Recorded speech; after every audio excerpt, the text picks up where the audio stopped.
Hey friends, Sam Haymart for Test Driven TV. Today we're test driving the 2015 Lexus NX200t. This is the new luxury compact sport utility from Lexus, and we did just test drive the hybrid version of this last week. That is the NX300h. Very impressed with it. It was very fuel efficient, but this one is the turbocharged 4-cylinder Sport model. It's got the F Sport package and pretty well equipped. So we're going to take it out here on the windy road in the desert today. See how fun it really is to drive.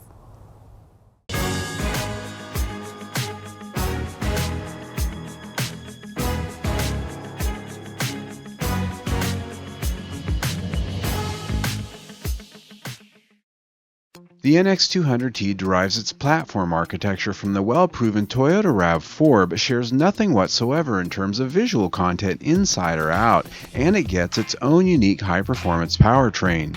With the F Sport trim grade, the upscale vibe comes on much stronger too, with a deep-mouthed front fascia and mesh grille. It drapes low to the ground with integrated cooling ducts and fog lights. Up top are sharply angled LED daytime running lights and HID headlamps.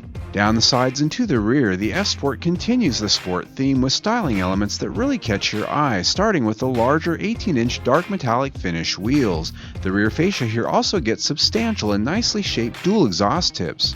Ours was a very striking shade of ultrasonic blue mica that caught the sunlight nicely and offered lots of contrast over its creases and angles. Surprising, however, was its combination with a dark red interior trim on the F Sport seats. I might have expected perhaps blue instead. Nonetheless, the interior was well trimmed and styled for its sporting theme, with red stitching details all around and genuine aluminum trims. The sport seats, however, were trimmed in what Lexus calls New Lux, essentially vinyl. You can option leather here, but it does cost extra. The design of the interior is just as bold as the exterior, with as many angles, creases, and drama. The center stack is a two-tier design that keeps all the controls within easy reach, and it looks pretty good too. Its high-mounted infotainment screen is in the sun though, and sometimes hard to see in certain light. Using the menus for the audio, navigation, and vehicle controls now happens through a console-mounted touchpad, which replaced the mouse-like puck Lexus used to be known for. It's not as easy to use and takes some practice to become proficient at it. Sound of their premium audio system is decent, but I miss the Mark Levinson audio system option typically available in Lexus vehicles, as it is always worth the extra money. The rear seat provides excellent space for passengers who can enjoy a relatively high seating position for this class, as well as an adjustable seatback recline. Those seats can fold up and down manually in a 60-40 split for full cargo area. The floor isn't 100% flat when the seats are folded down, but it's still versatile enough that the NX200t won't lose its SUV status. A power-operated rear door is available here as an extra cost option, though in this price range really ought to be standard. Overall, I like this interior quite a bit. As we talked about here, this trackpad down here for the infotainment system isn't quite as intuitive to use behind the wheel when you're going down the road as the old puck used to be.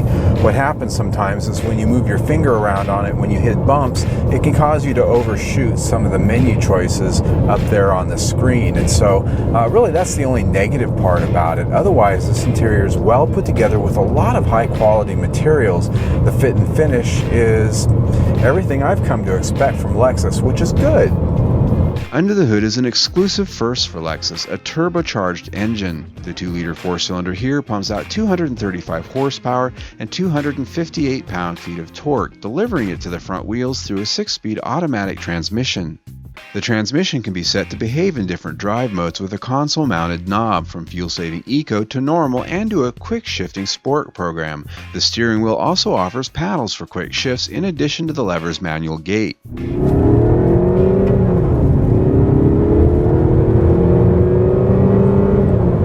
Well, the power from this 2-liter turbocharged 4-cylinder is what I call adequate. There is a little bit of turbo lag, but more importantly, and I don't know if you caught it there, I get a lot of torque steer, even in a straight line. It just really sort of wants to pull this vehicle off in different directions when you're really accelerating hard. Now, in fairness, that is a common problem with crossover SUVs with front-wheel drive that have more power. If it's an issue for you, I'd probably recommend getting the all-wheel drive, as that does tamp it down sometimes. But when it comes to this engine, You know, this isn't a sports car, but it does have adequate power. The Lexus NX200t is actually pretty good on fuel despite its extra power offering. The EPA rates it at 22 mpg city and 28 mpg highway. It's rated at 25 mpg combined, but we beat that in our week of testing at 27 mpg combined. Its chassis, while sharing some bones with the workaday Toyota RAV4, has an entirely different tune and feel. It has McPherson struts up front and a double wishbone rear suspension at the rear, which Lexus says has been inspired by their racing programs. Lexus has marketed this vehicle with the concept of a sporty handling character, and it does offer that. It has a very staccato feel out here on the road, which is to say you pick up a lot of the road's surface information, and the steering is very tight. It has a very nimble feel, and when you lay it into corners, even though it doesn't have the kind of communication you might expect from a Porsche when it comes to where am I with the limits of adhesion, it does give you some it gives you some feedback to let you know that you're pushing it a little farther than you should. While the handling does lean towards sporting, it retains its upscale character on the highway and around town with a solid feeling of quality that won't disappoint having spent up into the brand. The body structure is free of rattles and shakes, as is the chassis over rougher surfaces. One thing I'm pretty impressed with is how quiet the ride is out here on this highway.